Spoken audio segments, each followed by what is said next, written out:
প্রিয় দর্শক, আমরা একটা মসজিদের কাম শুরু হয়েছে। মসজিদের কামের মাটির তলে হাঁপড়গুলো কীভাবে করে শেওয়াল দিয়ে দেখেন, পুরো হাঁপড় করা হয়ে গেছে।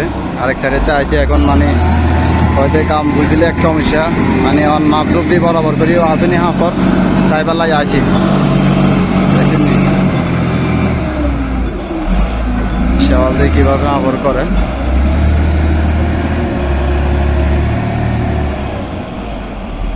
মসজিদ এটা হইল মসজিদ বাড়াইবো সামনের দিকে, মসজিদের কাম শুরু করতে আছি। শেওয়াল কি শক্তিশালী, কীভাবে উড়ে যাইতে গেছে মাটিটা ওই দিবে।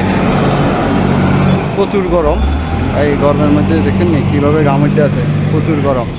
আচ্ছা ওই আর ঘুমাইনা হলা এতে আছে শতানি করতো এনে রোদের মধ্যে, মানুষ হয়তো হুতুতি ঘুম যায় এতে আছে এনে শতানি করতো।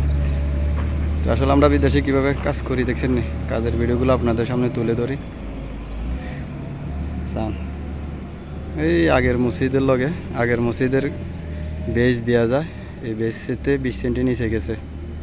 এইটা হলো আগের মসজিদ, এখন নতুন করে আবার এদিকে বাড়াইব। তো কাজের ভিডিওগুলো তুলে ধরি, ভিডিওগুলো কেমন হয় অবশ্যই জানাবেন। ভিডিওগুলো ভালো লাগলে একটু ভালোবাসা দিবেন। এই শেওয়াল কীভাবে আইতেছে জান, শেওয়াল অনেক দূরে মাটির আয় তো, আইতে সময় লাগে দেখছেন নি। শেওয়াল চলে আইছে ফিচ্চা দিয়ে নামে, কারণ সামনে দিন আমি নামে যেতেছে খাতের ভিতরে, কীভাবে নামে দেখছেন নি।